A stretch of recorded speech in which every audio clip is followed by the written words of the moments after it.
कई बार लोगों ने उन्हें लहरों पर तैरते पाया। उनकी समाधि एक शानदार जगह है और वहां उनका एक भक्त है। उसका चेहरा बिल्कुल मायम्मा की तरह हो गया है।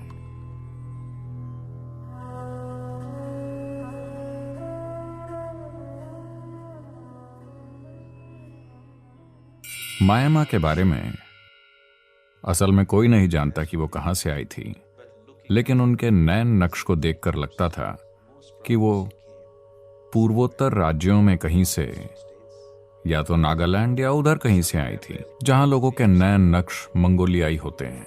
वो तिब्बत की भी हो सकती हैं, क्योंकि मेरे ख्याल से वो कभी बोलती नहीं थी, है ना? वास्तव में वो कभी नहीं बोली। तो वो कन्याकुमारी शहर में रहती थी, जो दक्षिण भारत के भारतीय प्रायद्वीप के छोर पर है। तो वो सड़कों पर भटकती रहीं, एक भिखारी की तरह हर कहीं घूमती रहीं, मगर एक अलग तरह के गर्व के साथ। वहां के सभी कुत्ते उनके आसपास जमा हो गए और उनके दोस्त बन गए। तो वहां कुत्तों का एक पूरा परिवार खड़ा हो गया। जब भी उन्हें खाने की कोई चीज मिलती, वो उन्हें खिलाती थी, भले वो खुद भूखी हो। तो वो इस हद तक चली गई थी, दक्षिण भारतीय होटलों में कुछ व्यंजन खरीदने के लिए नहीं होते हैं। मैं आपको बता रहा हूं, कुछ व्यंजनों को रेस्तरां के सामने एक कांच के शोकेस में प्रदर्शित किया जाता है, जैसे इडली। आमतौर पर इडली नहीं, वड़ा, कोई मिठाई और लड्डू। यह आमतौर पर किसी शुभ दिन जैसे पूर्णिमा को किया जाता है। वो उस दिन का खास भोजन होता है। तो वो इस हद तक चली जाती थी कि उस खाने को झपट कर कुत्तों के आगे फेंक देती थी। तो कई बार ऐसी घटनाएं भी हुई जहां उन्हें पीटा गया और गालियां दी गईं। तो समाज उनसे कठोर व्यवहार कर रहा था, क्योंकि उन्हें बस एक गैर जिम्मेदार चोर की तरह देखा गया, किसी संत की तरह नहीं, क्योंकि किसी को उनमें संत जैसा कुछ नहीं दिखता था। क्योंकि संत का मतलब है कि उसे एक खास तरह के कपड़ों में होना चाहिए, उसके माथे पर 3 लकीरें होनी चाहिए और उसे सही चीजें कहनी चाहिए और उसे निर्जीव होना चाहिए। लेकिन वो हिम्मती थी। लेकिन कई बार लोगों ने उन्हें लहरों पर तैरते पाया। वो लहरों के ऊपर तैर रही थी। इस बात ने लोगों को हैरान कर दिया और वो उन्हें थोड़े सम्मान से देखने लगे। बाद में कोई व्यक्ति जो उनसे जुड़ा था, वृद्ध होने पर उन्हें सेलम नाम की जगह पर ले आया और वो अपने देहांत तक वहीं रहीं, वहीं अपना शरीर छोड़ा। उनकी समाधि एक शानदार जगह है। शानदार मतलब वैसे नहीं, वो बस सीमेंट से बनी एक छोटी सी चीज है, एक छोटा सा घर, मगर वो वाकई बहुत बहुत बहुत शक्तिशाली है। तो मैं एक छोटे से हिल स्टेशन पर था जो इस जगह के करीब है। That day happened to be a Paurnami, that is a full moon day. और वो पूर्णिमा का दिन था।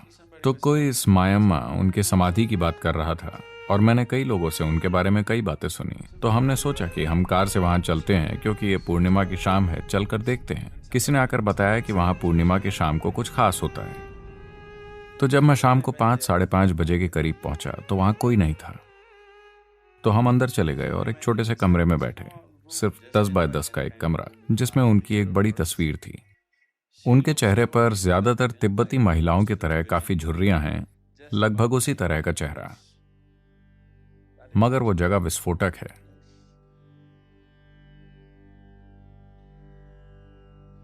और वहां एक उनका भक्त है। यह आदमी उस समय करीब 50 साल का रहा होगा।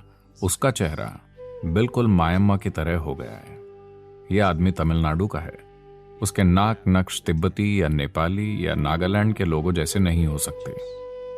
वो एक तमिल आदमी है, लेकिन उसका चेहरा लगभग उनके जैसा ही है। उसका चेहरा एकदम उनके चेहरे जैसा हो चुका है। भक्ति से ऐसा हो सकता है।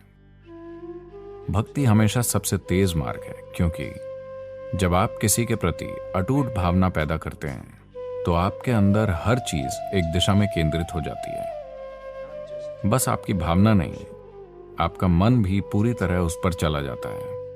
आपका भौतिक शरीर भी उसकी ओर मुड़ जाता है, आपकी ऊर्जा भी उसकी ओर मुड़ जाती है। और इसने उसके चेहरे को बिल्कुल उनके चेहरे में बदल दिया। उनके लिए उसका प्यार ऐसा था, और मैंने सोचा कि ये एक अद्भुत आदमी है। भक्ति का मतलब बस यही है, ये एक दिशा में केंद्रित चेतनता है। ये यहां वहां नहीं डोलती, बस एक दिशा में जाती है। इस जीव के अंदर जो कुछ है, जब उसे एक दिशा में डाल दिया जाता है तो चीजें यूं होंगी कि आपने सोचा भी नहीं होगा कि ऐसा हो सकता है। मैं चाहता हूं कि आप मुड़कर देखें भारत के आध्यात्मिक इतिहास को। You will see आप भक्तों को अद्भुत चीजें करते पाएंगे। उनके आसपास होने वाली घटनाएं इतनी चमत्कारी थीं कि किसी को विश्वास नहीं होता था। उनके पास ज्ञान नहीं था, उनके पास कोई दूसरा मंत्र तंत्र नहीं था। एकमात्र चीज थी एक ही दिशा में केंद्रित भक्ति, बस। जो चीजें उनके अंदर और उनके आसपास हुईं वो कुछ ज्यादा ही चमत्कारी थीं। उनके आसपास अद्भुत चीजें हुईं और लाखों लोग सिर्फ उनकी मौजूदगी से ही अभिभूत हो जाते थे। उनके पास सिर्फ एक ही दिशा में केंद्रित भक्ति थी, बस।